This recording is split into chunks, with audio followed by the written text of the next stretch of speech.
Inshallah, tonight we will continue our advanced research methodology class by discussing on how to write literature review. Last time, we discussed the literature review matrix, and this is an example of literature review matrix. So I find some time to write a literature review matrix. This one is on attitude.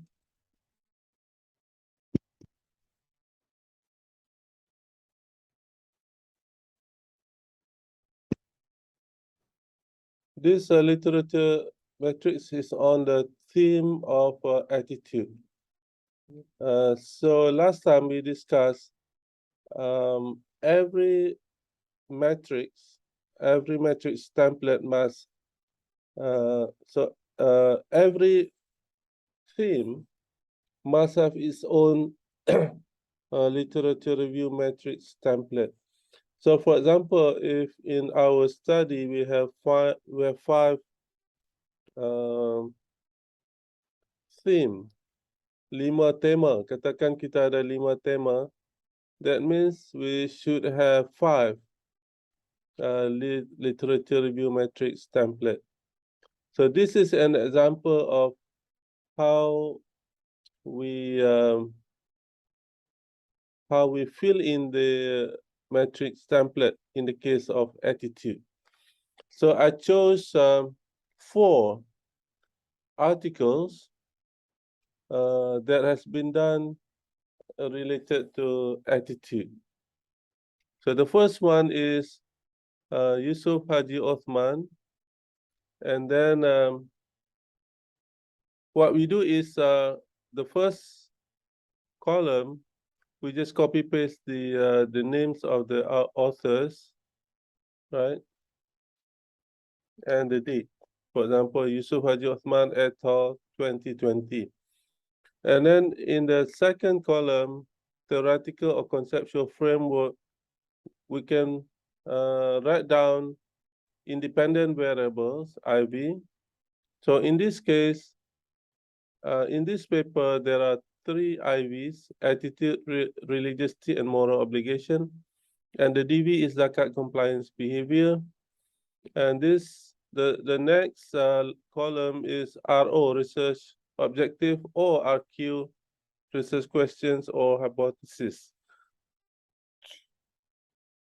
So at this stage, we just copy paste whatever that is written in the article. So what I did was I copy paste this one out of the article, right? The next one is methodology. So I copy paste the methodology, or we can write in our own words.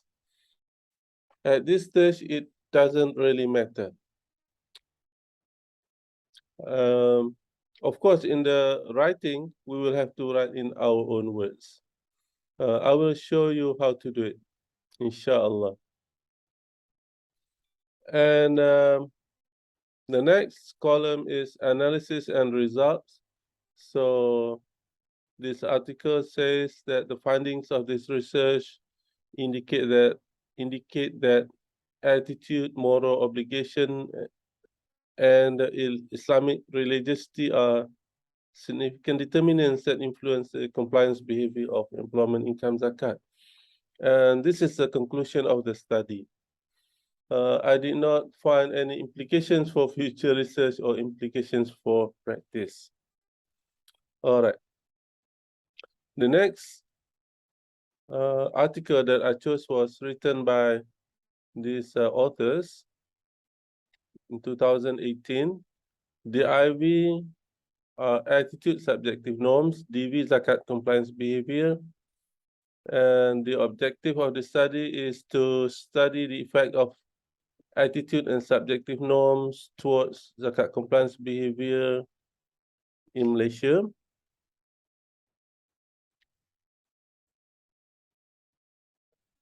Look at the first article, chose Kedah as a location, and the second Malaysia. So this is a bigger location, yeah. And the research method, this research applies a quantitative method and requires data collection through questionnaires, data analysis using multiple regression analysis. And the findings is that attitude have significant relationship towards zakat compliance. And the conclusion is attitude and zakat compliance behavior is significantly related. All right, next article by Farah Masura Noor Azman Zanabidin in 2014. The IV, independent variables, attitude, reference group, religiosity, perceived corporate credibility, dependent variables, zakat compliance behavior on saving. This one is on saving. The objective, this study investigates the relationship between attitude, the reference group, religiosity, and perceived corporate credibility, and zakat compliance behavior on savings. And in terms of the method, the study uses multiple regression analysis.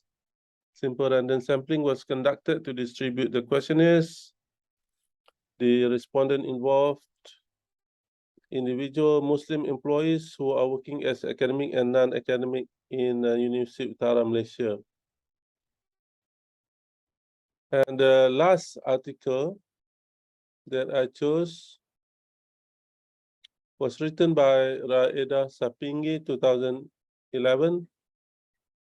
The IV, independent variables, attitude, subjective norms, and perceived behavioral control, dependent variable, intention. This is intention. Intention to pay zakat. The objective to examine the relationship between intention to pay zakat with attitude, subjective norm, and perceived behavioral control among Muslim academics in higher learning institutions. The research method, statistical tests such as descriptive one-way ANOVA, correlation, and multiple regressions were used in this study. The findings, attitude shows the highest beta value. Therefore, the conclusion is attitude is the most important variable that influences the intention to pay zakat. The findings, conclusion, the findings of the study shows that attitude and perceived behavioral control significantly influence intention to comply with zakat on income. And the implications on this one is what? Implications for future research. There are a lot of research on zakat can be explored. For instance, zakat on business income among Muslim entrepreneurs, and also relationship between zakat collection and distribution among states in Malaysia. Implications for policymakers. The findings of this one is implications for practice. The findings of the present study can be used for the institutions of zakat and policymakers to promote and educate the general public. So, as to the importance of zakat, especially in employment income. Okay, that is just an example of filling out the literature review matrix template. And I would strongly encourage every one of you to do this while you're writing the literature review, chapter 2 or chapter 3 of your thesis. So, any questions before I show how to write literature review based on the matrix? Any questions on how to do this? Now, Pak Fakri, have you done the template yet? Not yet, Prof. But I will do that today. Bapak Fauzi, how about you?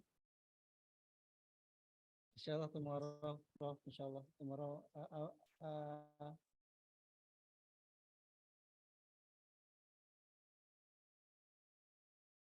Bapak Is that we Indra, can find? Is that we can find apa in abstract ya, Prof? Actually, what you need to do is, if you do a quantitative research, right? In your theoretical framework, you will have variables or constructs, right? For example, you have 5 constructs in your theoretical framework, right? So Yeah. the literature review is written according to the 5 constructs. So we can call it, thematic review. We do the literature review based on certain theme or certain subtopics. So this is an example of one of the variables used in the research, right? One of the variables included in the theoretical framework of the study is attitude. So I'm just trying to show you how to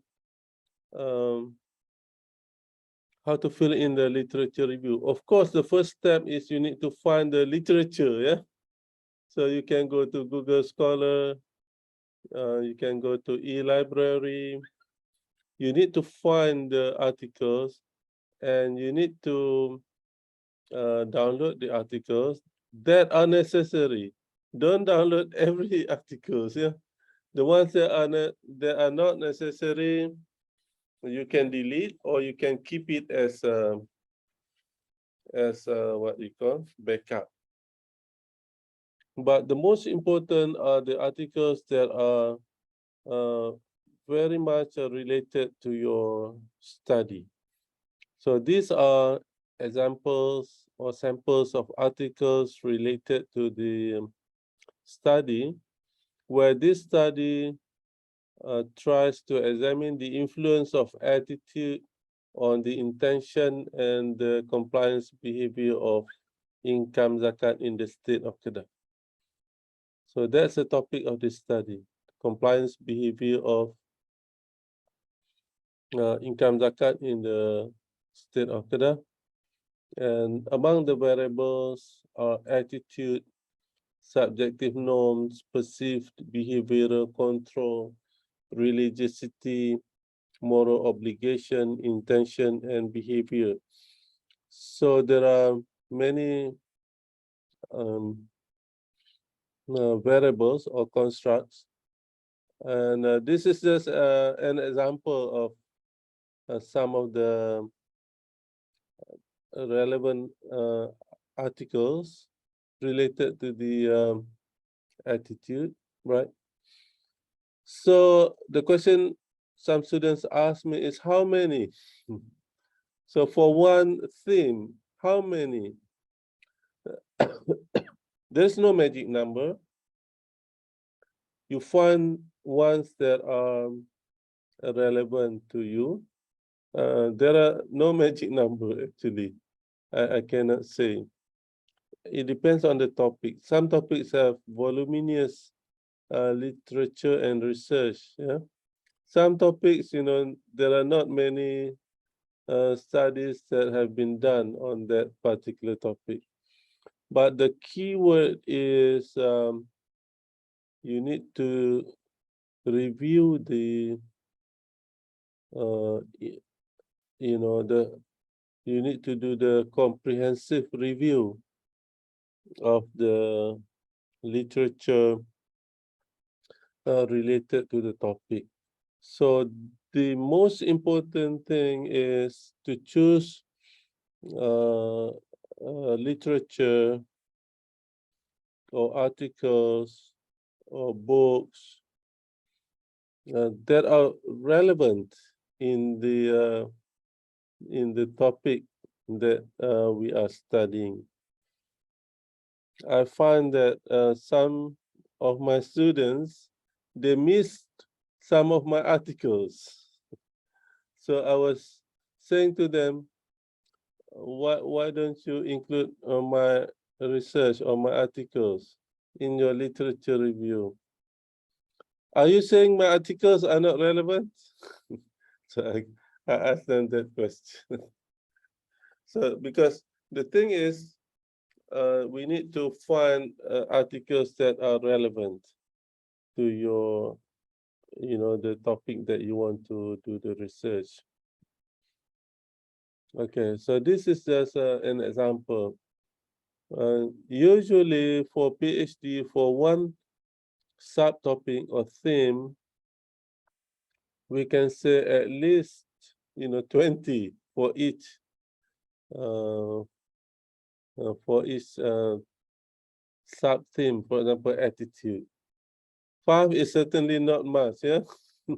10 probably not much. So probably 20 at least. But find the ones that are authoritative and relevant. Authoritative means it's written by a person who has the authority. For example, if you do or in the area of attitude, the authority is Eisen. Yeah, Ishak Eisen. So this one I don't include because this is just an example. So I just chose the papers that are convenient to me, the one that I found. I have hundreds and hundreds of articles on attitude. So I chose 4, just a convenience, just to show you how to fill in the template, just for the purpose of teaching. Yeah. So the most recent articles must be included. Yeah.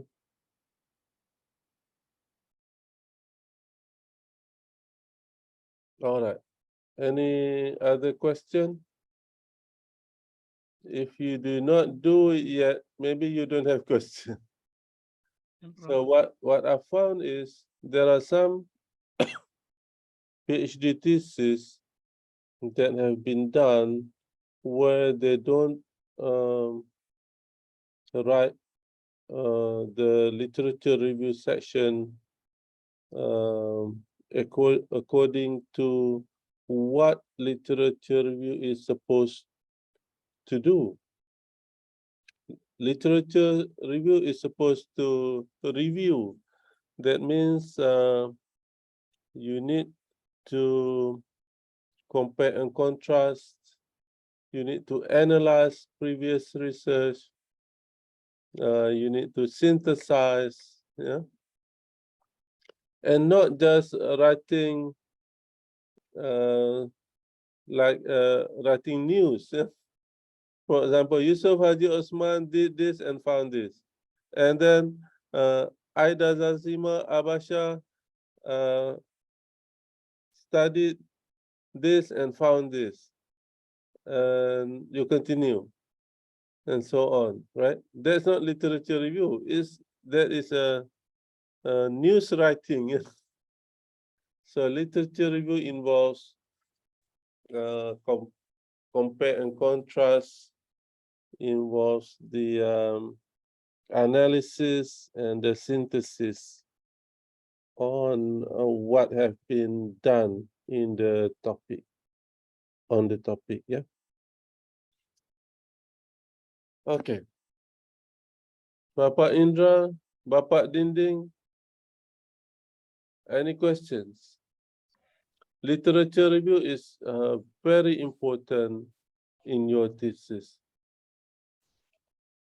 Ini, Prof. Sure, go ahead. Okay, thank you. In the result, is there any numeric or sum or empirics we can write there? Or enough just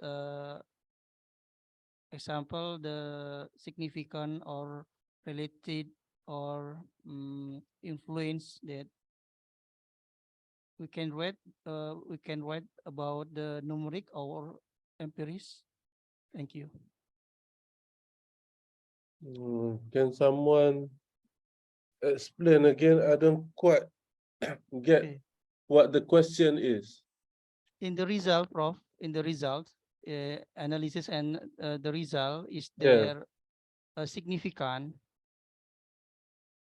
How we can write about the numeric or empirics is significant? Example, uh, 3.5 actually, or significant 4.5 actually. Okay, I understand the question. So to answer that question, number one, what we do in matrix template, we just copy paste in the articles. In the articles, there is a section on findings or results. So what we can do is we just copy paste. We don't have to copy paste the table, yeah, with numerics. No need. So we just copy paste one statement or one sentence that is written in the article. This one I did not write myself. So this is directly copied from the article. All of this, for example, attitude. So I just copied certain parts, right? So it says that attitude have significant relationship towards zakat. This is the words of the author. So we do not need any numerical numbers. We just need the significant findings of the research. Yeah. So at this stage, you just copy what has been written by the authors. Yeah. So it's very fast. Yeah, I did this in less than 1 hour, trying to find the significant articles, and then this template is given to you. Okay, I gave to you. If you want, I can give the blank template again. Yeah, this template is in format Word. So we read the articles and just copy paste according to the column, right? This one I forgot to copy paste. Sorry, Prof. Sure, go ahead. Yeah. Populate. How about the level of article? It is mass scopus or not? Some universities requires that some parts of the articles must be from Scopus, yeah? Okay, so But Unishams does not require that. thank you, Prof. Depends on the institutions. So far, Unishams does not require that your articles, the articles that you choose must be WAS or Scopus, Q1 or Q2. If you have that, that's good.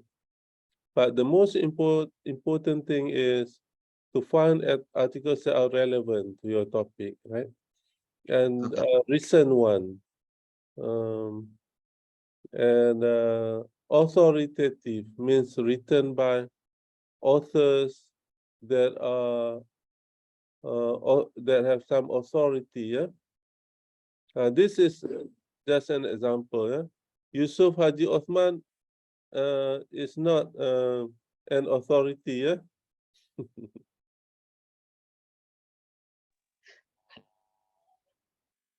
Thank you, Prof. Most welcome. You can even review your own articles. Yeah, if you have written, articles related to the topic of your research, you can even review your own articles.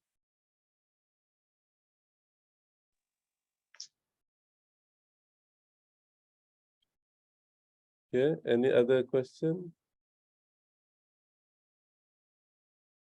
So I encourage you to start doing it, yeah, so that I can guide you.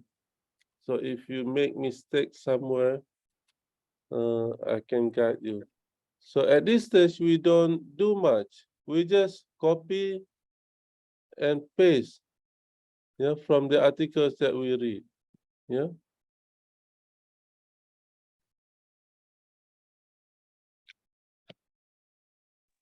So for PhD, it might take 3 or 4 months for some people to do the literature review matrix template, you know. For example, if you have 7 constructs, some people take 3 or 4 months. Some people take 1 year. I don't know what they do. So they have plenty of time. Usually we take 3 to 4 months because it takes time to first to search. Then, like we discussed before, you need to scan, and you need to find articles that are relevant to the topic that you choose. Yeah? Don't waste your time reading articles that are not related to your topic. Right?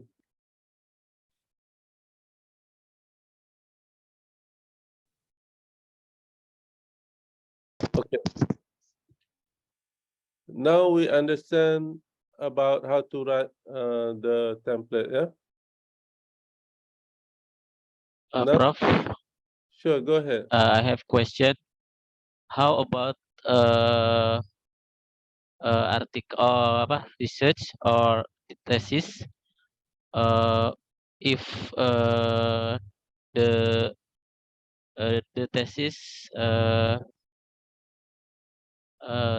something that has not been there before, something new topic maybe, Prof. My advice is don't do it. Yeah, maybe in the article before not has not researched before. My advice is don't do your don't write your don't write a thesis on something that has not been done. Oh yes, yes. Okay, okay. Otherwise, you might have trouble to find articles related to your topic. Find the topics that have been done. Yeah. Find some people are smart, they find PhD thesis that have passed, Oh yes, okay, okay. right? They find PhD thesis that have, that have passed. Okay, thank you, Prof. You're welcome. 3 or 4 PhD thesis related to the topic, right? So, for example, this thesis is on the compliance behavior of income zakat. There are some theses on compliance behavior of business zakat, right? There are some theses on compliance behavior of what do you call agricultural product zakat. Some theses on compliance behavior of zakat on savings. Yeah. So the common topic is compliance behavior. And some people do in different contexts, right? Some people do in the context of income zakat, some research on the context of zakat on savings, other types of zakat. Some PhD thesis on compliance behavior of tax, compliance behavior of income tax, compliance behavior of business tax. So that's how you choose a topic. So my advice is don't choose a topic that not many people have done the research on, because one thing you find that your literature review section will be very short. Number two, you don't have guidance on how to finish up your thesis. Some people, they can start the thesis, start writing the thesis. What happens is in the middle, they got lost, they got stuck. Oh, sudah tak tahu macam mana mau buat ini. Sudah start. That's a problem that you want to avoid. So my advice is please do choose your topic that has been done before and find, 3 or 4 or 5 theses that has been done on the topic, although might be in different contexts, might be in different countries, Some have done in the other countries in Somalia, Nigeria, Turkey. So that's the best way. I have a few friends who have chosen a topic, that have been written by previous PhD students, right? So he got a few theses on the topic that he chose, and then he finished very fast. In about 2 years, he finished very fast, because he can see, he can examine how other people have written their thesis, and he got a clear idea, on how to proceed and finish the writing of the thesis. Yeah, any other question?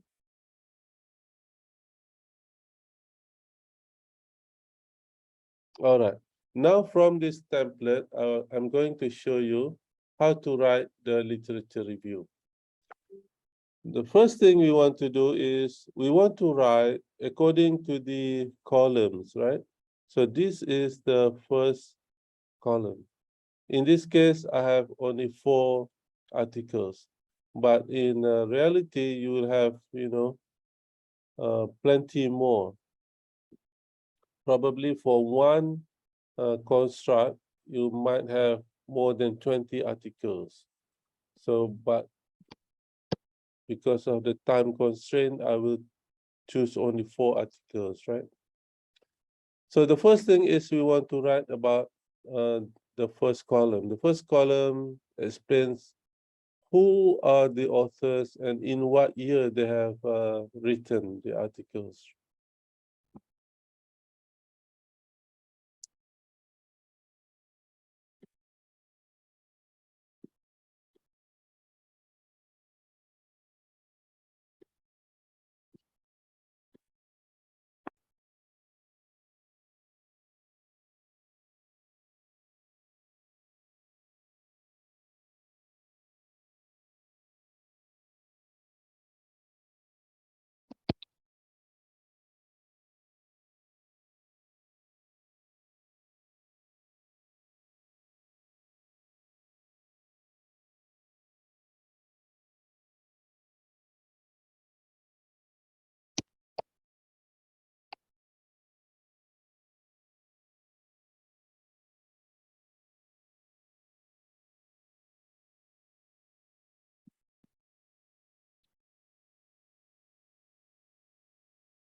Can you see?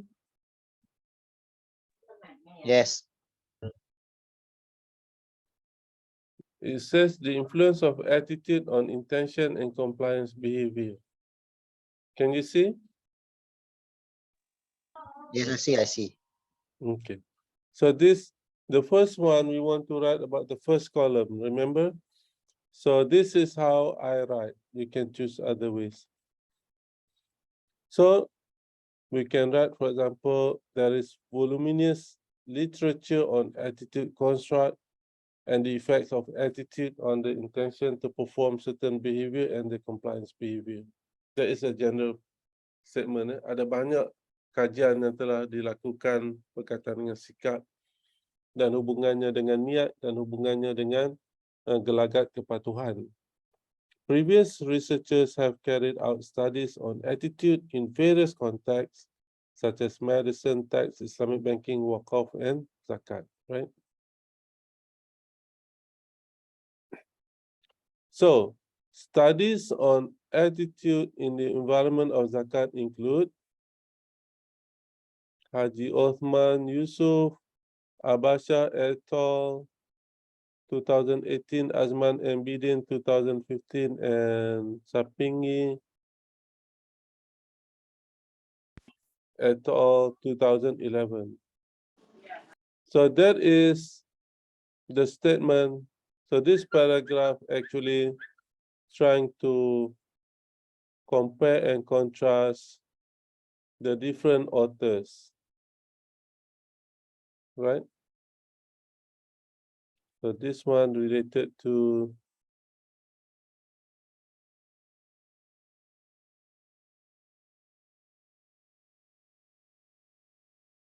this one is related to this first column, yeah? Okay, we are done. The first paragraph writes about the first column, right? The next column,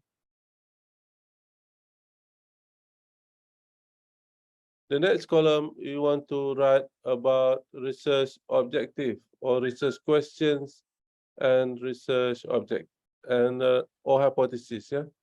RO research objective or RQ research questions or hypothesis. So like I mentioned before, this is just copy and paste from the articles.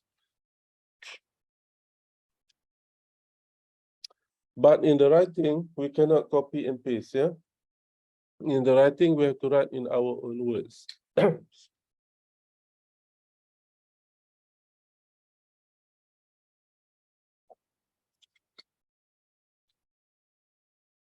So now we want to write on the research objective or research questions.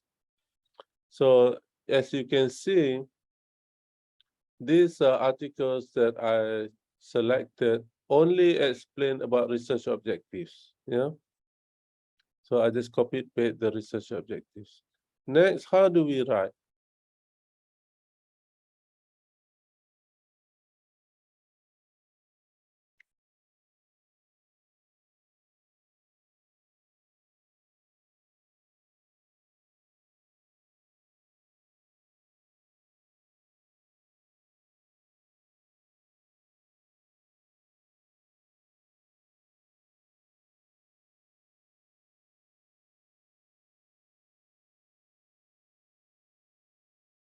Next, we say we want to write about the objectives of the studies, right?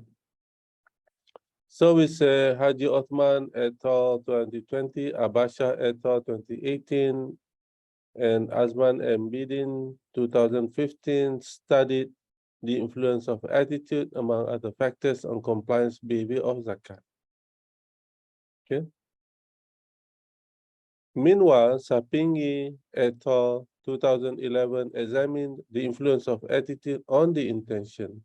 So we compare and contrast the objective of the research by different authors. Yeah. These three studies, they examined the influence of attitude on compliance. Meanwhile, this one study examined the influence of attitude on the intention. So we compare and contrast. All right. So we are done with the second, with the third column. Yeah?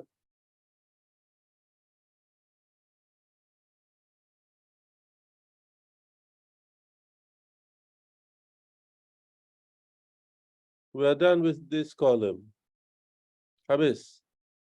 Next one, we want to do this column, methodology.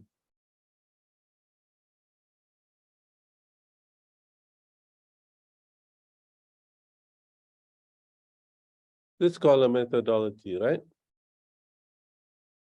So if we examine this column, Yusuf uses quantitative method, data analysis using PLSM. The second one, data analysis using multiple regression analysis. The third one, data analysis using multiple regression analysis. The fourth one, also using multiple regression analysis. All right. Now let's write. How do we write?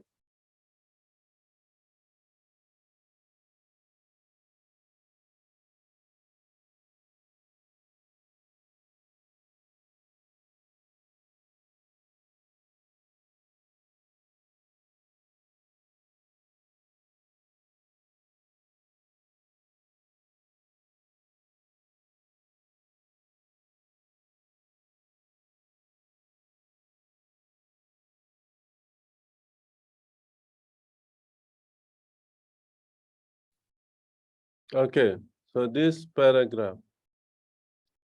All studies use quantitative studies, right? And employ questionnaires as instruments to collect data, all of them. So the common, we try to compare, yeah? And we find that there are similarities. All studies, that means these 4 studies, yeah? All these 4 studies use quantitative studies and employed questionnaires as instruments to collect data. However, Haji Othman et al. 2020 used partial least squares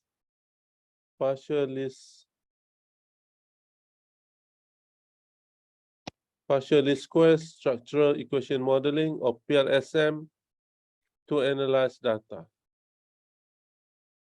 While Abasha et al. 2018, Azman and Bidin 2015, and Sapingi et al. 2011 used multiple regression analysis.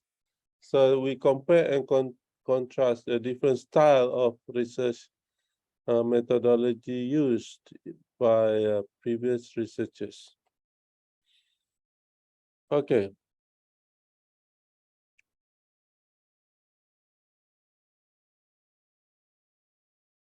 So now I hope you can see that what we are doing is we are writing literature review based on the columns, right? We write based on the columns. Now let's move to the next column, analysis and results, right? So what do you find here? The findings of this research indicate that attitude, blah, blah, blah, are significant determinants that influence compliance behavior of income zakat. Second one, attitude has significant relationship towards zakat. The third one, attitude shows significant relation with zakat. The fourth one, attitude shows the highest beta value. Okay, now let's write.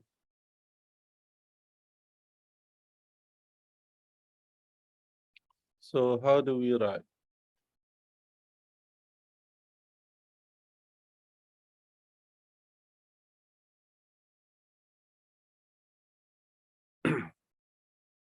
So in this case, it's easy. We say all studies reveal that attitude is among significant variables that that has significant effect or significant influence on, that has significant effect on the intention and compliance behavior of income zakat. Okay, so we are done. Of course, it's easy because we have only 4 articles, right? But when you write your thesis, you might have more than 20 articles for each construct. Yeah? Next, we want to move on to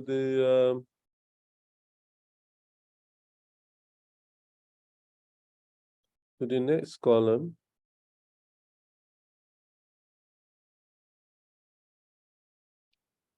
The next column is implications for future research. Okay.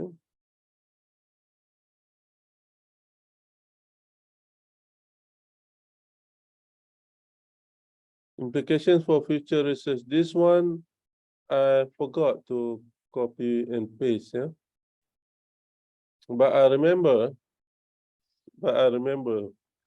because this is written by me. All right, and then the third one, the implications for future research. The result shows that zakat institutions should make more advertising.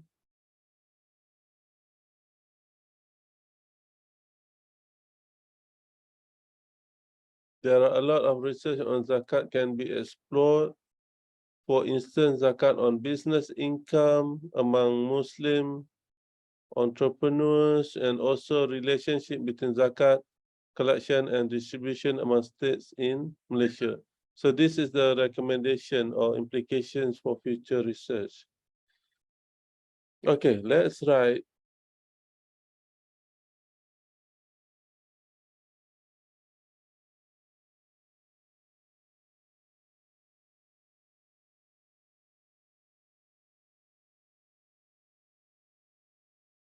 So Haji Othman et al. 2020, Azman and Bidin 2015, and Sapinggi et al. 2011 recommended that this funding should be used by authorities to strategize and implement suitable policy to increase zakat collection in the future.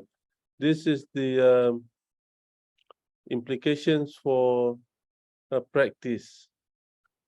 Azman and Bidin recommended that zakat institutions should make more advertisements by distributing pamphlets, promotes through advertisement board or media like radio, television, newspaper, and internet. So this one is written based on the last column.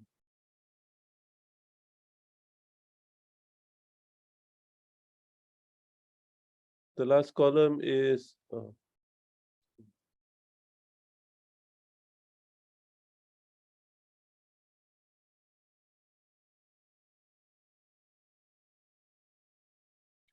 the last column is on implications for practice. Yeah? So Farah, this study by Farah Mastura, it says a good plan and strategy will lead to increasing zakat collection in the future. And Raeda Sapingi says the findings of the present study can be used for institutions of zakat and policymakers to promote and educate the general public as to the importance of zakat. So let's write.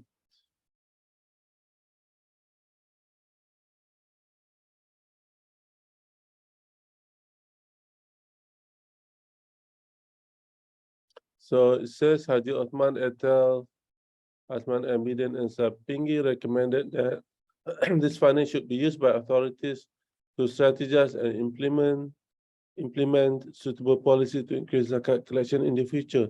This is my own word, yeah, based on that last column. Azman and Bidin recommended that zakat institutions should make more advertisement by distributing pamphlets, promotes through advertisement board or media. Like, okay, these are these are my words. This is how we write. So when we write, literature review, first we need to do this, fill in the literature review matrix, right? And in this matrix, we have 1, 2, 3, 4, 5, 6, 7, 8 columns. So we want, when we write according to each column, right? So if, for example, there are columns that are not filled, maybe we cannot write.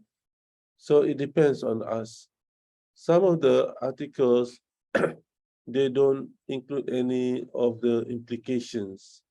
So we cannot write on that one. Now we can write on the articles that have written on the implications, either implications for future research or implications for practice or implications for policymakers. That is basically how you write literature review.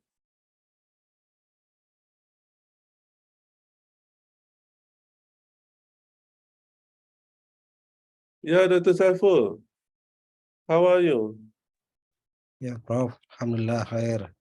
How Alhamdulillah. about you, Prof? Sorry, I cannot hear you. Alhamdulillah, Prof. I'm very good. Oh, Alhamdulillah, MashaAllah. Alhamdulillah.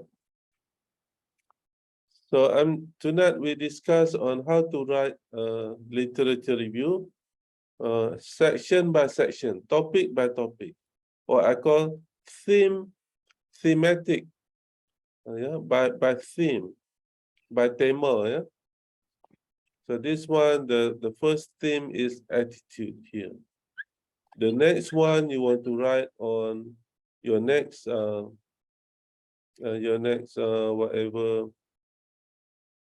whatever your theme, whatever your construct. For example, the next one is religiosity. Yeah. So maybe this one, for example, 2.1. The first theme is on attitude. The second may be on religiosity. The third one may be on whatever the variables that you include in the theoretical framework, right? So it has to be written based on theme. So the first step is to choose the relevant articles, download, and then you need to transfer from each article to this matrix, yeah. Transfer that into the matrix. So one metric for one variable, right? So if you have 5 or 6 variables, then you will have 5 or 6 template. Okay, and then from this matrix, you will write the literature review. The section on literature review, you do not have to include this template. Yeah? Usually what people do is they attach the template in the appendix. Yeah, this template can be inserted or attached in your thesis as appendix. But in the literature review, this is what you should write, yeah?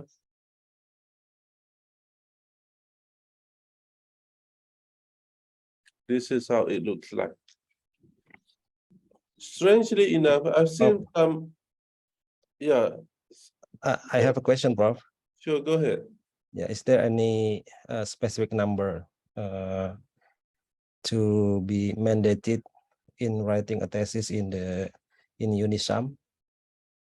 Or is it free, or as much as possible that we can write as our reference?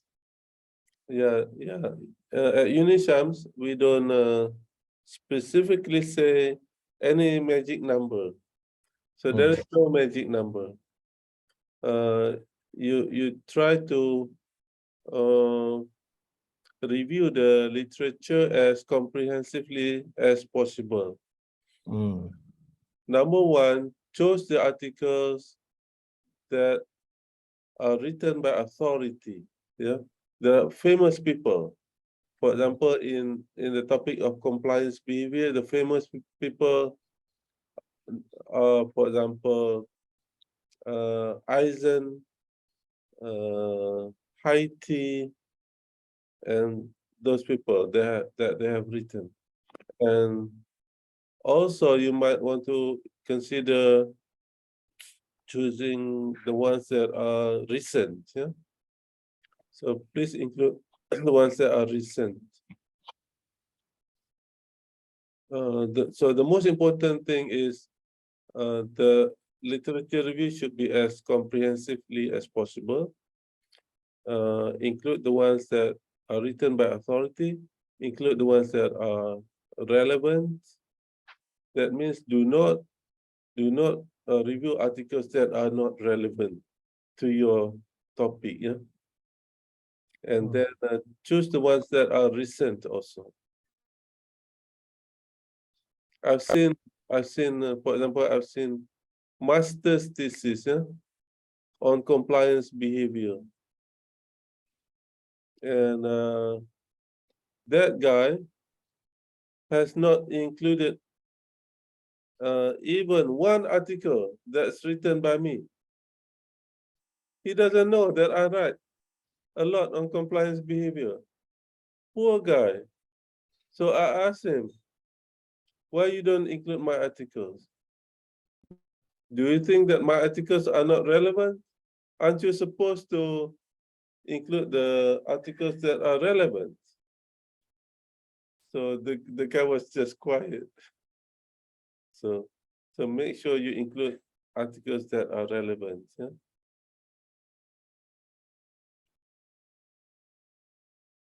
One more question, Prof. Sure. Yeah. Sometime when we write our literature review, we usually have our own story. We want to make a narration or a statement or something that we need to have some, how to say, make enforcement for our statement, so it will be so powerful. And at the time we start to find a relevant reference from Google Scholar or Scopus. So what do you think about that, Prof? That's a very good strategy. Mm.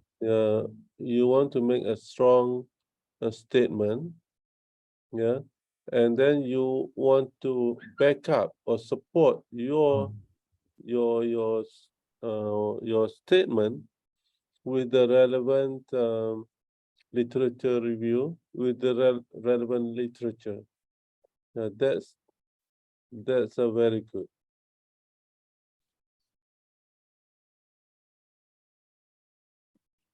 Okay, thank you, Prof.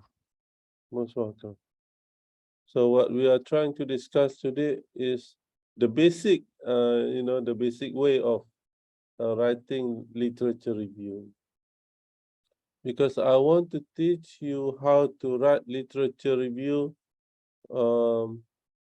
by compare and contrast, by analyzing,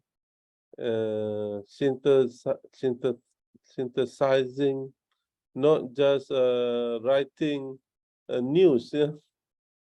Literature review is not like writing news. So it has to be compare and contrast. It has to be analyzed, yeah? And to make your point. Yeah? So the whole point of this is to convince the reader that this variable attitude must be included in the conceptual and theoretical framework of the study.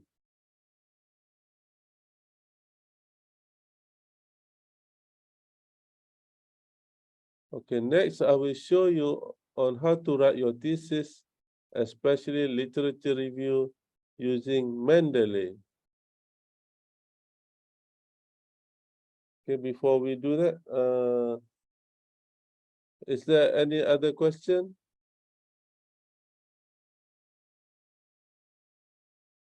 Okay, so give me like 15 minutes for recess. We will come back around 9:40 Malaysian time. During that time, I will show you how to write your thesis and especially your literature review using Mendeley. Some people like to use EndNote, yeah, and other uh,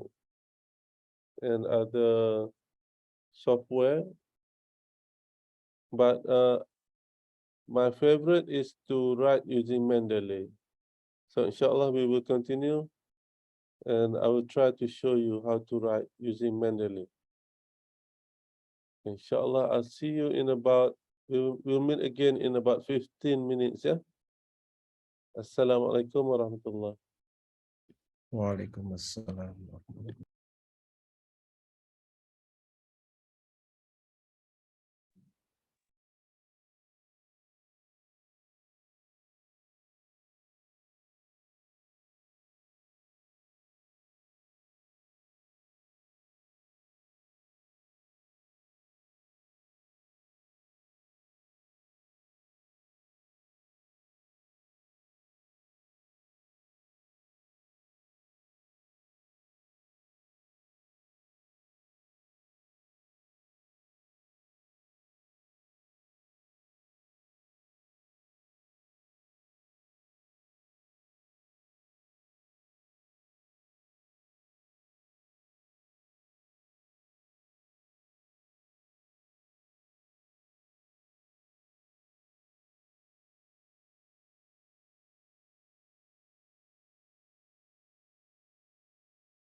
Assalamualaikum warahmatullahi wabarakatuh.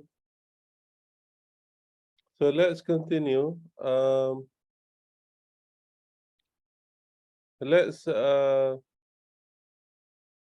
watch the video on the difference between literature reviews, systematic reviews, and meta-analysis reviews. Dr. Saiful just asked a very good question. You know, some people, they do systematic reviews to answer some of the, to back up or to support some of the strong statements that they want to make. Systematic reviews is much more difficult. So let's watch this video.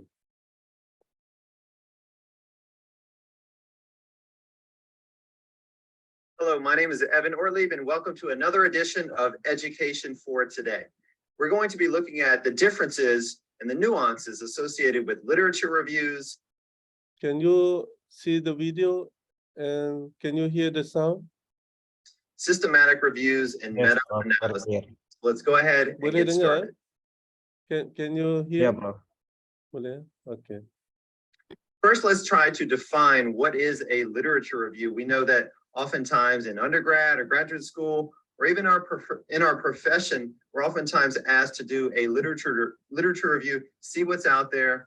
And essentially, it requires that you synthesize a variety of sources of different subtopics to come to a greater understanding of the state of knowledge on a larger issue. So let's say that you're trying to look at teacher retention, or you're trying to look at you know, what are the struggles that 8th graders have in mathematics, or whatever the topic might be, cancer treatment, etc. You're going to oftentimes conduct a literature review to see what does the extant literature, what out there already exists that has been researched, that we can learn from that in order to identify the gap that may exist within that extant literature. Essentially, it works like a jigsaw puzzle where you can arrange a literature review oftentimes based on a topic or a theme in particular. And together, these individual pieces have to be put together in order to reveal a greater sum. And at the bottom of this page, it's very important to note that a literature review is not the same thing as a bibliographic reference list, which is where you take, let's say, 5 or 10 different studies and you write a paragraph on each of those. That's not a synthesis. That's simply recording a list of bibliographic references and sort of putting in an abstract or a summarization of what is each of those articles. A literature review is very different. It's a synthesis. It's putting all of that together. These 3 articles talked about such and such. These other ones talked about this other sub-theme, and then trying to put those together to really cover what you're looking on doing within this literature review. The next slide talks about what are the sources that we want to primarily use for our literature reviews. Of course, the most respected ones are those that are peer-reviewed, oftentimes in scholarly journals. So that's articles in these journals. Textbooks come far later down the road. We often have a habit of over quoting, if you will, instead of using our own words to guide the literature review in our write-up of that.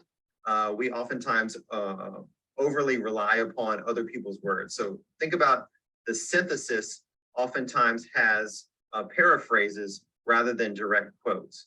The other ones that are okay to use in moderation include white papers, conference proceedings from conferences and other sort of think tanks. Other ones that you might want to just use on a rare occasion are news sources, BBC, Washington Post, etc. And then other ones to avoid altogether, as it says here, Wikipedia and other websites from predatory journals are ones that can't necessarily be confirmed for being valid and or reliable. When we go into a systematic review, what constitutes that and how is it different from a literature review? A systematic review essentially is one that's on a particular topic. It's been systematically identified, appraised, and summarized. And so let's say that your topic is school choice, and you wanted to conduct a systematic review of that. Here are some things that we want to further consider within this. So a systematic review, as we said already, is different from a literature review in that it is sort of is a subset of what a literature review exists. And so we're going to talk about what are the criteria that you might use to conduct a systematic review and how is it further unique from that literature review. And then we're also going to dovetail that into a discussion on the differences between a systematic review and a meta-analysis. So in the systematic review is an overview of primary research studies using an explicit and reproducible methodology. So it's not just you Google search and these are the first 10 that popped up. It could be, let's say that you're looking at reading fluency. It could be all the reading fluency studies that were conducted in the last 10 years. It could be all of those that use case study methods only. So whatever, it could be on fluency issues between kindergarten and second grade. So whatever those criteria are that you use, and you don't have to just use one of those, it could be a combination of multiple ones.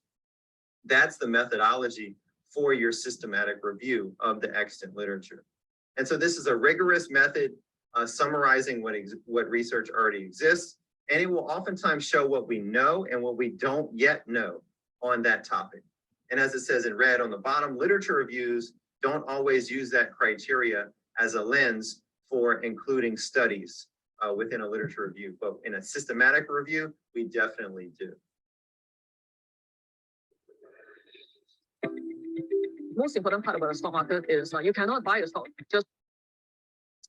Further, systematic reviews, the aim of it is to find all the relevant research studies, published and unpublished, within that criteria, where it said grade levels or time periods or what have you.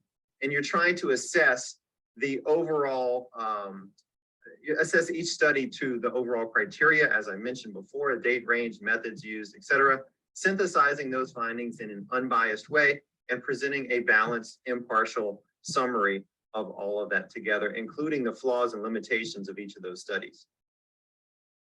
The advantages of a systematic review over a literature review, including summarizing evidence, keeping people up to date on the latest research findings, allowing a large amounts of data to be presented and assimilated in a smaller way, a clear picture, if you will.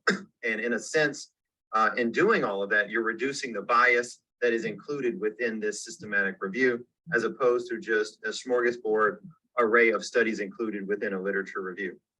Those explicit methods that are included are going to allow you to hone that focus. And as a result, you will also have more reliable conclusions because of that. If we're looking at the type of design, research design that is included within studies that you want to use within your systematic review, for instance, these are the ones in terms of ones that are more rigorous in nature and more reputable overall. So as we talked about before, it depends upon your field of study as to whether or not truly experimental studies can be done. Oftentimes in my field, education, you're going to be looking at a non-randomized quasi-experimental control and experimental groups. A meta-analysis, again, we're looking at, so we went from literature review to systematic review to a meta-analysis. And a meta-analysis is the process of using statistical methods to combine different studies in order to come up with a new finding. So the aim is to integrate all those findings, pool the data, and identify trends overall.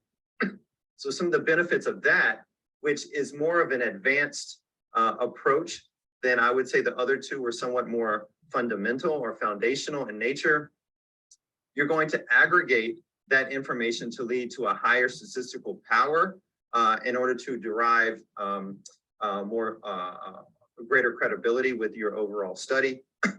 Also, the investigator has to make certain choices, including deciding how to search for the studies, selecting studies based upon a set objective criteria, how to deal with incomplete data, which is oftentimes difficult, analyzing the data and accounting for which ones you included, and also potential biases along the way. And as a result, you're going to be making a lot of judgment calls within this overall process, and that's going to affect your results. Here is one example of a meta-analysis done in my particular field, literacy education, just a little bit ago, from some colleagues over at George Mason. And what they did is they were curious, what sort of topics, what sort of methods, what sort of theoretical frameworks are most popularly published within the top 15 journals in our field, which is a pretty cool study. So that they were able to determine, for instance, here are the topics across these 15 journals. And they were able to say that, for instance, some of the most popular topics, if you look right here, are around reading comprehension, or ELLs, that's English language learners, or phonemic and phonological awareness, for instance. And so they were able to see what are the most popular topics, in what journals, and what methodologies and theoretical frameworks were most popular in those same vein. So why I think that's incredibly important is researchers, especially graduate students and budding researchers, that is, are able to use this knowledge in order to identify which journals might be best or most right for publishing topically based research. So it's super cool. Again, you would want to know, for instance, if you had a study on, let's say, family literacy, which of those journals would be have published on that topic over the last 10 years the most, and maybe you want to target those if you have a similar study on that topic. Finally, let's try to differentiate these once and for all so that I can leave you on a takeaway. So the literature review is a summarization of a topic, and that is broad in scope. It's a qualitative sort of design of a review. And you're going to have some sources that are oftentimes biased as part of that. And it doesn't necessarily define what types of studies should be included and which ones are not. It's just sort of a broad array. A systematic review is something that answers a specific question, and it defines certain criteria that lay out what is to be included in the review and what kinds of studies are not to be included in a review. They had a very popular one a number of years ago from the National Reading Panel, and they only looked at quasi-experimental and experimental conditions, and that was one of the biggest critiques as a result from their systematic review.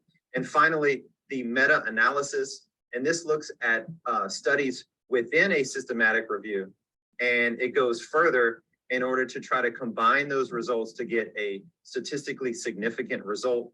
And it's important in order to include that, especially when you have smaller studies, so that you can try to sort of enhance those, if you will, by looking at them as a collection or as a composite. I hope that this differentiation discussion on literature reviews, systematic reviews, and meta-analyses was helpful. If you would like this video, subscribe to the channel, and I look forward to the next. So so there are three types of literature review. The basic one is literature review, and then within literature review there is a systematic review. So systematic review is just a type of literature review where the researcher focus on a very specific theme, very specific theme.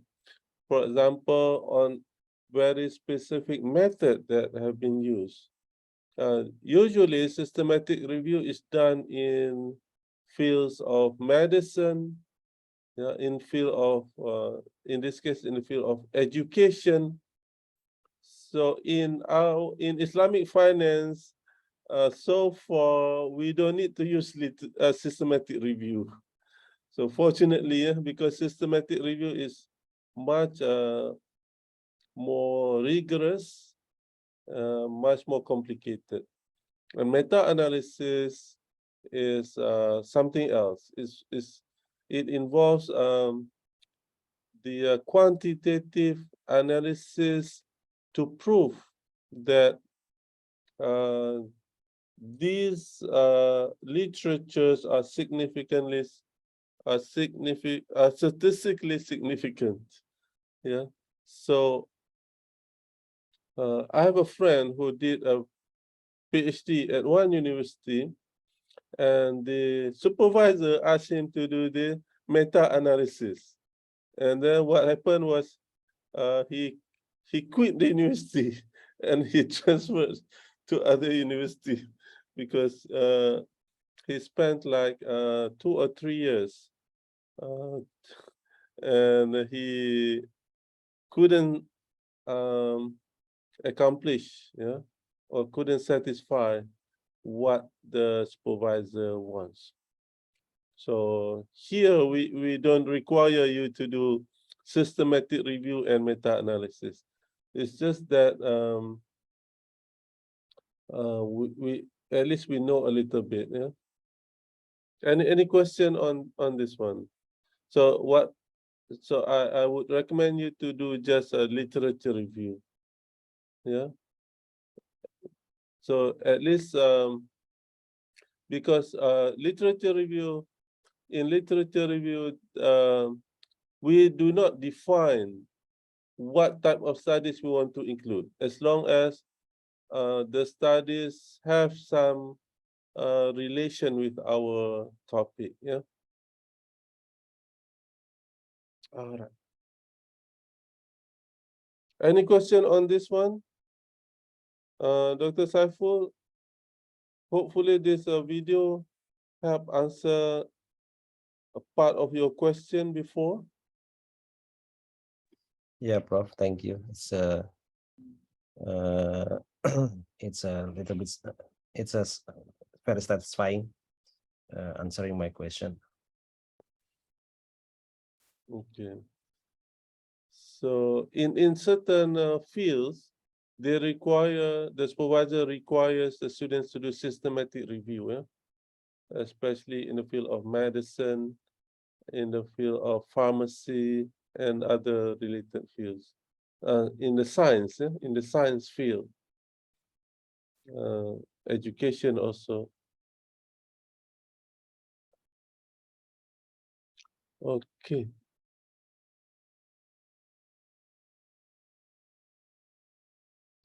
If you are interested to learn more, there are many YouTube videos that talks about how to do systematic literature review.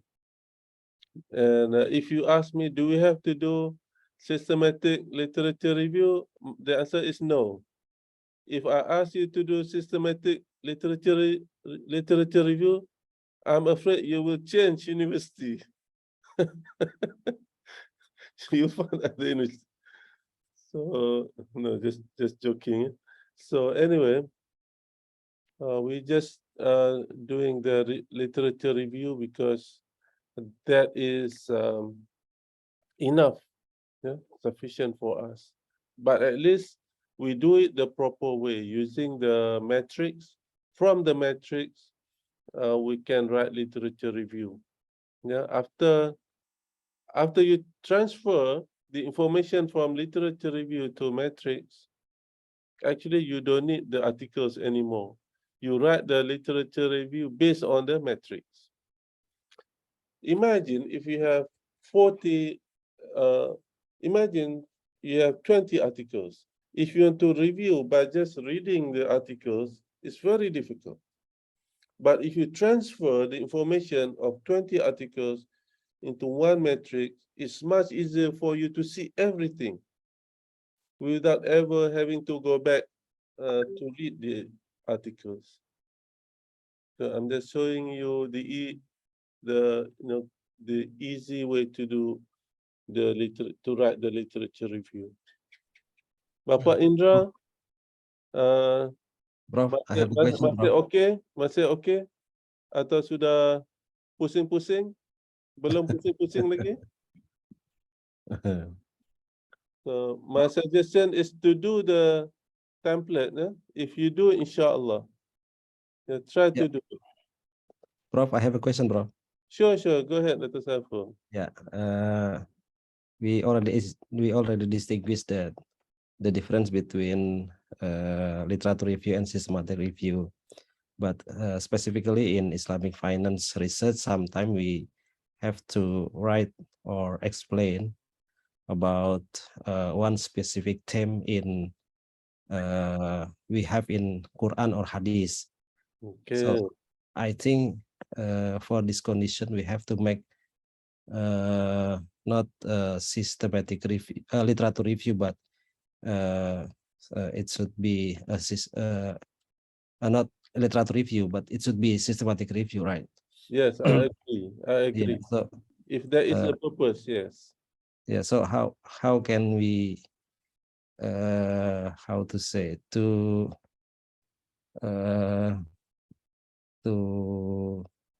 find the solution about we do not have to make a systematic review in this position. Yeah, it depends on the objective of the study. Yeah.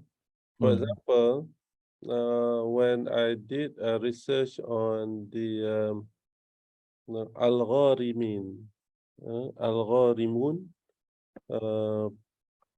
one of the asnafs mentioned in the Quran is algorimun.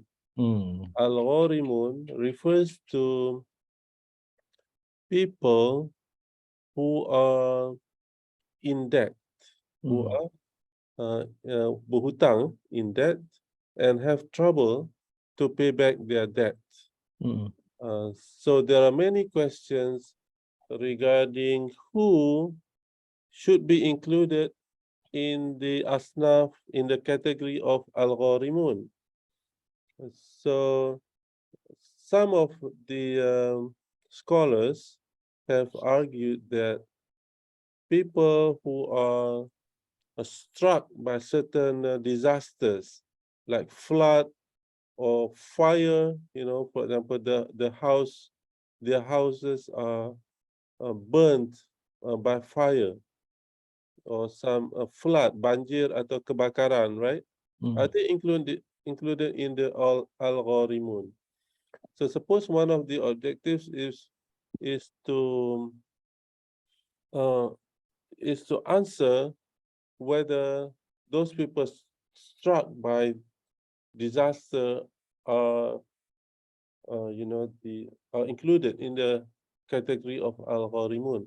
So I had to do the systematic review. So it depends. Yeah, actually I did systematic review because that objective of the research requires me to do the systematic review. So what I did was I found some books and some articles and the conference that just talk about um, the people that talks about the category of algorimun and whether the previous studies have mentioned anything about whether the people struck by calamities or disasters are part of the are included in this category. So yeah, I found several articles and I did a review, systematic review, and Alhamdulillah, I was able to answer that part of the objective of the research. So yeah, Dr. Saiful, it depends on what we want to do. So systematic review is one way to answer, is one of the ways to answer your research objective actually. Yeah, it's just you need to put your objective very clearly, what the objective of the research and what questions you want to answer. For example, the research question is, does people struck by disasters belong to the category of algorimun? So that's the question that we want to answer, right? So one of the ways is we do the systematic review.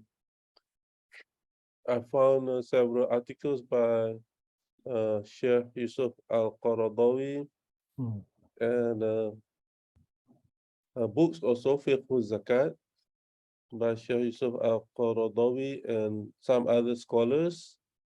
Some of them in Arabic, and I have someone to translate for me because my Arabic is quite limited.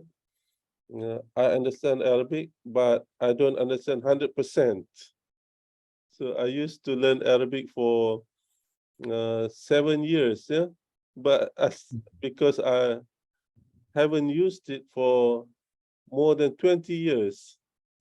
I learned it when I was very young, in my teenagers. So never mind. So besides that, I also did the expert interview to explain some of the discussions by the previous scholars on this topic. So for me, I would discourage students to do systematic review because it's kind of difficult. But if you want to do research paper, yeah, research paper to answer specific questions, then it's all right. But if you want to try, it's still all right. For some people who have done systematic review, there's no problem. If Dr. Safu have the experience, then there's no problem. It's just that I'm scared people who are not exposed to it, it might take time and lots of effort and unsleeping nights to do the systematic literature review. And when for your cases, Prof, how to make yourself convinced that the quality of your systematic review is good enough? Yeah, then we have to do the meta-analysis. Yeah, I have never done the meta-analysis. You can watch YouTube how to do meta-analysis. Then you need to first you need to find how many relevant articles are there. For example, 20 relevant articles, right? And then there are some ways to show that a certain framework or certain findings are statistically significant. Meta-analysis can be used for many purposes. One of the purposes is to justify why you use that framework in your study. For example, suppose you choose the theory of planned behavior, as the underpinning theory. Then the meta-analysis, for example, my topic is the compliance behavior of income zakat, right? And you find all the articles in the compliance behavior of zakat, not necessarily income zakat, right? All the previous studies on compliance behavior of zakat, right? And then you search and see how many have used the theory of planned behavior, how many have used, for example, other theories, right? And then in the end, you want to prove that the theory of planned behavior is statistically significant. So it justifies why you use the theory of planned behavior in doing the research on compliance behavior of zakat. So that is one purpose of the meta-analysis, to prove that how the theory that you use is actually significant. I don't require students to do that because, like I said, my my friend who did a PhD at other university, not Unisham, at other university, the supervisor asked him to do meta-analysis. Yeah, he spent about 2 years trying to finish up as required by the supervisor, and he couldn't, and he transferred to other university. That's why I don't teach systematic literature review and meta-analysis, because I don't want to scare students. Because doing literature review itself is quite difficult for some students. It's difficult already. I don't want to make it more difficult. Yeah, actually for meta-analysis research methodologies, Prof, there is a specific journal, Q1 Scopus, that published for every topic of research using meta-analysis, and it's not so competitive. Okay. Not so easy, but good enough for us to publish in the publication in the journal. Maybe we Yeah. can do that and publish together, Dr. Saiful. We can, I hope so, bro. Maybe later. Yeah, we yeah. just need one software for Force Viewer, and it's not so difficult to understand. Good. I've never done meta-analysis. I've done the systematic literature review. But I think you are right. If we can write using this method, yeah, systematic literature review and meta-analysis, we can publish lots of papers, because there are not many papers that have used this, because you know, the how should I say, this method is kind of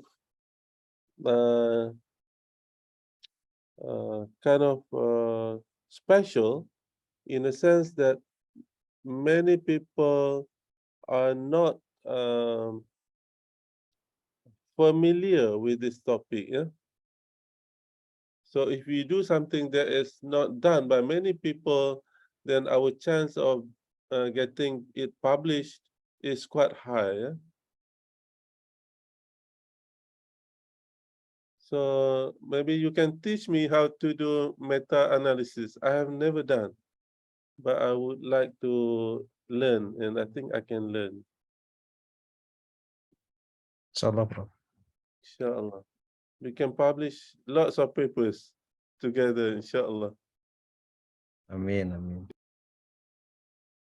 Okay, now before we continue on how to write literature review using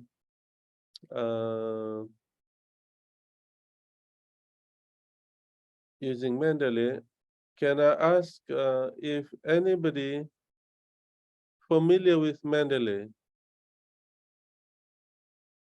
Anyone have used Mendeley before?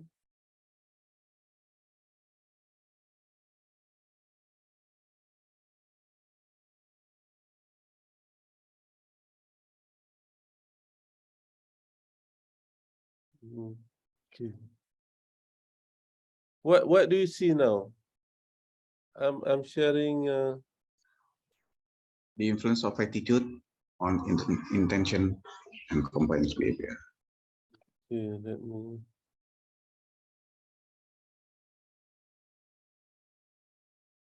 What do you see now?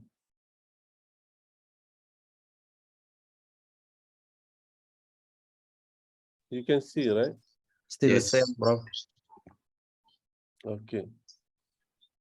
So now, before we learn how to use Mendeley, first of all, we should download Mendeley. Any one of you have downloaded Mendeley before? No. To be honest, I'm not patient enough to use Mendeley, Prof. I usually use a shortcut method by copying the the the literature or the reference from Google Scholar? I would recommend you to learn how to use Mendeley for your PhD thesis because there are lots of advantages of Mendeley. Number one, Mendeley will write citation and references for you. You don't have to write. Number two, if you use Mendeley, even if your laptop is broken, it's not working, your articles will still be there in the Mendeley. You can recover it using your email. So, you know, you can back up your articles. So that's a good thing. Some people, you know, while they are writing the thesis, some of them, you know, suddenly something is wrong with the laptop. Yeah, I have some friends who were in trouble after the laptop is not working. They lost the data, they lost the articles, and they lost the thesis.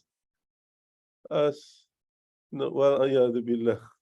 So Mendeley is helping us to keep the thesis. And of course, for your thesis itself, for the draft of your thesis, you should save it in Google Drive, or in my case, I save everything in my Dropbox, yeah, in the Dropbox. It's always a good idea. Okay, now let me show you the YouTube on how to use Mendeley.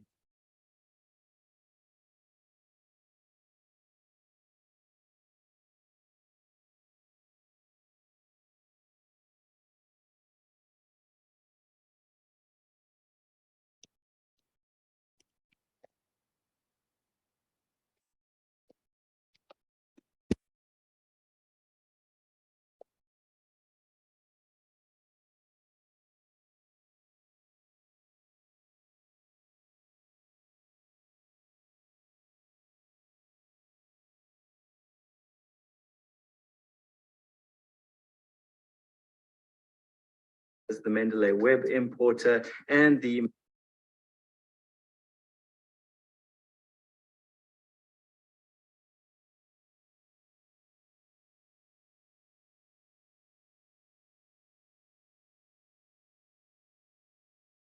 Microsoft Word integration. So let's have a look at it. Can you see? Can you see Yes, the we video? can. Yes, I can Okay, see. let me test the sound.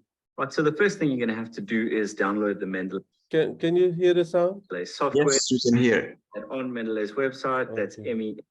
So this video shows you first how to download the Mendeley in your laptop. Then I will show you how to use the Mendeley. So before using it, you have to download it. Hey guys, welcome to another episode of Grad Coach TV. My name is Derek, and in this episode, we're going to be looking at a reference management software called Mendeley. It's a very popular reference manager. We've spoken about Zotero previously on Grad Coach TV. But some of you have come back and said, hey, could you do a video on Mendeley? I've heard it's really good. So in this episode, we're going to be looking at how to use Mendeley, in particular Mendeley Desktop, as well as the Mendeley web importer and the Microsoft Word integration. So let's have a look at it. Right, so the first thing you're going to have to do is download the Mendeley software. You can get that on Mendeley's website. That's mendeley.com. Click the Reference Management tab in the top left and click the Download Now button. Mendeley is available for Windows, it's available for Mac, it's available for Linux, so you shouldn't have any problems in terms of compatibility. And then just go ahead, download and install it. All right, so once that's installed, you'll have a piece of software that looks something like this. Now, yours might have a pop-up message because it's your first time using it, and that's fine. You can just close it. I'll show you how to do everything from within the software. So this is your home base. This is Mendeley Desktop. The first thing that you want to do is install all the add-ons. So to do that, you'll go to the Tools menu, and you'll say install web importer and install the Microsoft Word plugin. Once those are installed, you're ready to go. Okay, so the first thing you've got to do is populate your reference management tool, in this case, Mendeley. Now, this is standard for pretty much any software. You're always going to have to populate first before you can go and drop citations into a document. Thankfully, Mendeley has a few ways to do this, and some of them are really easy. So let's take a look at the options. All right, the first option you have in terms of bringing your citations or bringing your literature into Mendeley is quite simply just to drag and drop the PDF files that you have into the interface. So for example, here I have a collection of various resources, and if I just take one and drop it straight into Mendeley, you can see that not only is it listed here, but it's fully populated on this side, including the year, the volume, the issue, abstract, etc. So this is really, really handy. This can really save you time. There is, however, a massive limitation in that this only really works for journal articles. So if you're importing anything other than a journal article, if it's, say, a chapter of a textbook or anything other than a journal article, it probably won't be as good. You can certainly give it a try, but it might not have the right information. What is really great about dropping a PDF file straight into Mendeley is that it actually goes and saves it. You'll see down at the bottom right here, it goes and saves it into the software. So not only do you have all your records, all your citations in one place, but you can actually easily access the PDF directly from Mendeley, which is pretty neat. Right, the second way to populate your Mendeley database is to use Mendeley's built-in literature search functionality. So let's have a look at that. So to use this function, you'll just go up to the literature search button up in the top left over here. And then you just basically search for whatever keyword or title of a journal article you're looking for. So I'll just search for something generic like trust, and Mendeley returns a whole lot of options. So you'll see that for each of these, it has full details, it has the abstract, it has all the details of the journal article. So that's really handy, provided what you're searching for is a journal article or a well-known piece of work. So to import any of these into my database, I'll just go and click the Save Reference button up top here. I'm going to install a few or import a few just so that we have something to work with at a later stage. Right, so then going back to my document library, you can see that I now have quite a few options here in terms of the literature that is in my database. So the literature search functionality is really handy when you're searching for a journal article or something that is widely published in academic circles. But if you want to import, or if you want to cite a web page, for example, say a blog post from a reputable source, you're not going to have the record within that literature search database. So what you then do is you use Mendeley's web importer function, which we installed just a little earlier. So let's take a look at that. So once you've installed the Mendeley web importer, you'll see that it has a little icon, or that you have a new little icon in the top right of your browser. In this case, I'm using Firefox. You might use something else. There's support for all the major browsers. So let's say we want to cite the article on this page right now. So this is from Entrepreneur, and it's a news article. What you'll then do is, while we're on the page, click this little button up here. And we'll need to sign into the account. And once we sign in, we'll see a screen that looks like this. So as you can see, Mendeley has automatically detected that it's a web page, surprise, surprise, and it's populated the title. Now, in some cases, it will populate the author name and other information, but for the most part, it's really up to you to go and populate this. Once you've done that, you can click Save, and that will automatically feed straight into your Mendeley database. All right, so those are three pretty easy ways to import, or at least to find the right information. But sometimes you're just going to be left to manually insert data into the Mendeley database. And let's just have a quick look at how you do that. So in the Mendeley desktop app, you're just going to right click in this white area over here, and you're going to say Add Entry Manually. First thing you need to select is the type of resource. So that might be a book section, it might be a piece of film, it might be an encyclopedia article. You just select what's appropriate and you fill in the data, and it will go and populate. Pretty straightforward. Right, so now you've got your Mendeley database nice and populated, you've got all your resources in that you want to cite, and the next step is naturally to go drop it into a Word document. So let's take a look at how you do that. Once you've installed the Mendeley Microsoft Word add-in, which we did right in the beginning, you'll see that there's a new option in the References tab of your Microsoft Word. And you'll see that the biggest button says Insert Citation. So this is pretty straightforward. But before you do that, the first thing you need to do is select your style. In other words, Harvard, APA, or whatever your preference is, or whatever the requirement of the university is. So you'll click the little drop down over there, and you'll usually find most of the popular ones in this drop-down. But if not, you can go to more styles and you'll have the option to go and search for more styles.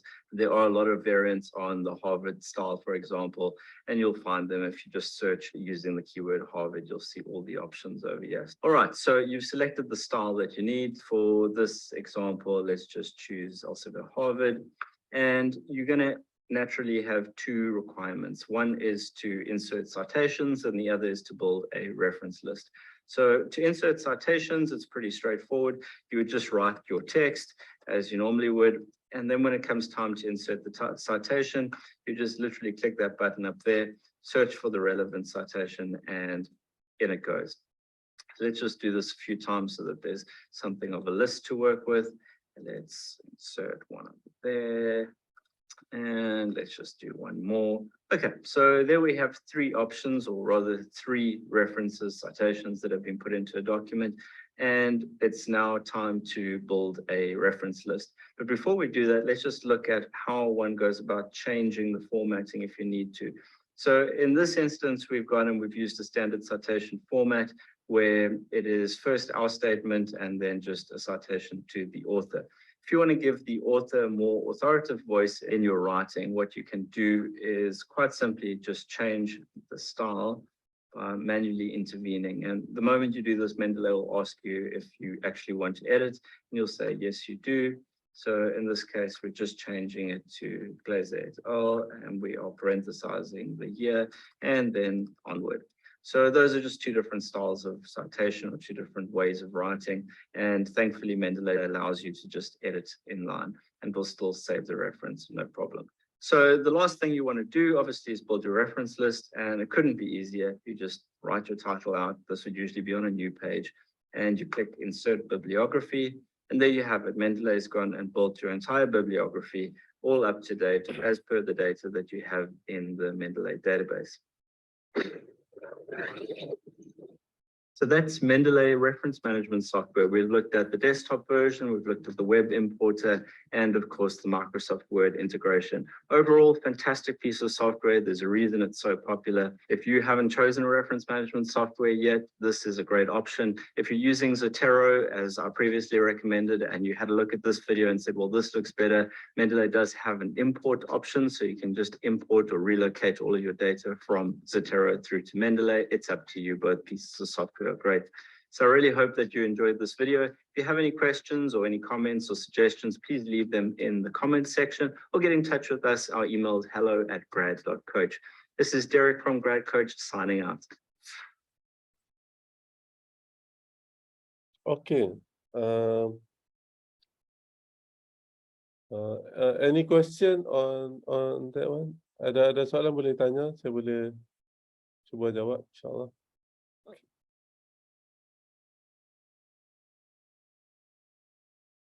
Kalau tak ada, saya tunjuk macam mana kita buat. Prof, is it mandatory in Unisum or just a suggestion to use? It's not mandatory to use Mendeley, but if you use Mendeley, it will help you a lot. Mendeley is easy to learn. You can learn it in a couple of hours. Senang saja. First, download dulu. Ya, selepas download itu, download tu macam biasalah. Selepas download, dia akan keluar something like this.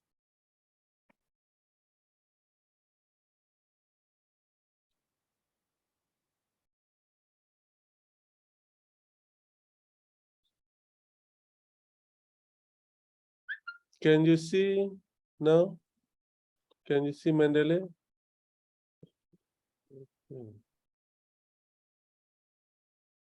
Boleh nampak Mendeley? Not yet. Yeah. Now. Boleh nampak Yeah. Okay, kalau bila download Mendeley, semua ni akan jadi kosong, zero.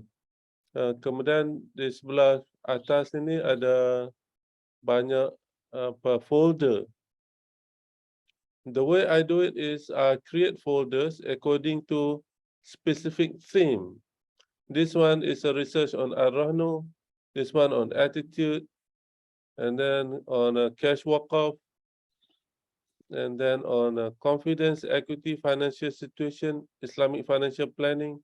So these are the different folders. So lots of folders. So if you have done research using Mendeley, it will keep all the previous articles. These some of the articles are more than 20 years. It's been there. Tak hilang. Okay. Now I want to show you how to write using Mendeley. Okay.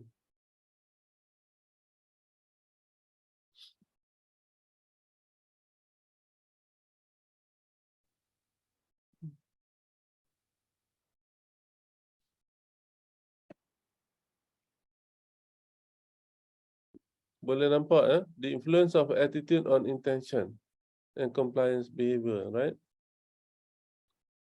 Boleh nampak? Yeah, sudah, Prof. Yes, Prof. Okay, katakan sekarang saya nak tulis studies on attitude in the environment of zakat include Haji Othman Yusof and these guys. So this one, if you see, there's a what do you call highlight. That means if it's highlighted, that means the person use Mendeley. Okay, katakan kita belum guna Mendeley. Now we want to include these articles. We want to cite these articles. So we click insert or edit citation. We click here.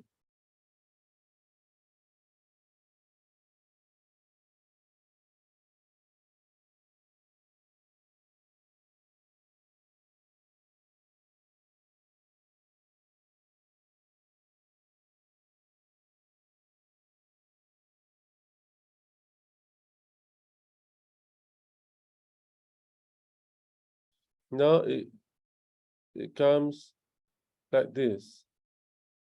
Then you click go to Mendeley. Can you see now the Mendeley? Can you see Mendeley or not? Not yet, Prof. Okay. Oh. In my laptop, I can see Mendeley. Oh. How are we going to do?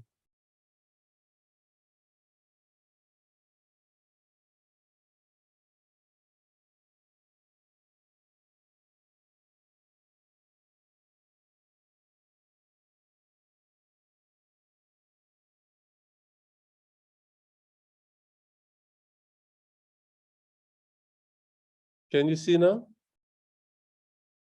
Yeah. Yes. All right. So one of the articles that I chose was Haji Osman Yusuf, right? Oh, it doesn't work. Oh,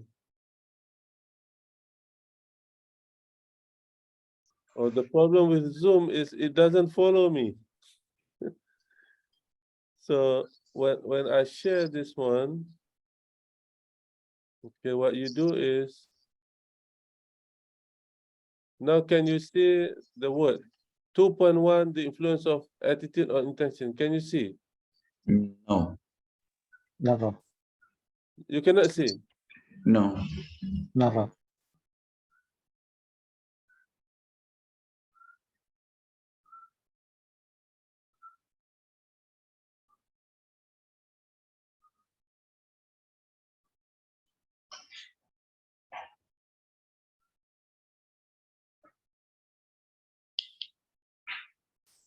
How about now? How about now? Can you see? Yes. Now we click on top here. We click insert or edit citation. Okay. And then we click go to Mendeley.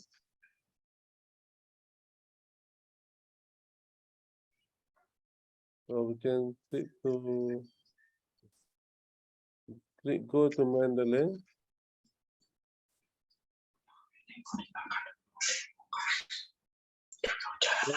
You will see that these are the articles that I cited and used as reference. Can you see the Mendeley now? Okay, No, not. no, Oh, cannot. okay. So I think I will have to learn how to show it in Zoom because Zoom doesn't follow me. On my screen, there is a Mendeley, but you cannot see. So inshallah next time, I will show you live how to use Mendeley. In the meantime, please download Mendeley so that later we can test and try together. You can learn it very fast. In 1 or 2 hours, you can learn, and you will master Mendeley in 1 or 2 hours. Please download, and we need to practice. We need to practice 1 or 2 hours. After that, you're okay, inshallah. All right, that's all the class for tonight. Any question before we call it a night? Boleh tanya soalan sebelum kita berhenti? Any question?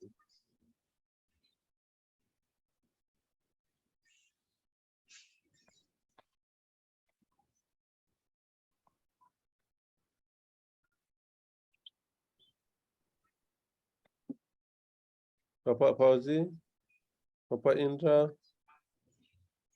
Dr. Saiful, Saya cukup, Prof. Bapak Fakri, Cukup, Bapak Prof. Sidik. Cukup ya, Alhamdulillah. Wallahu ta'ala a'lam. If you have any questions, you can WhatsApp me or contact me.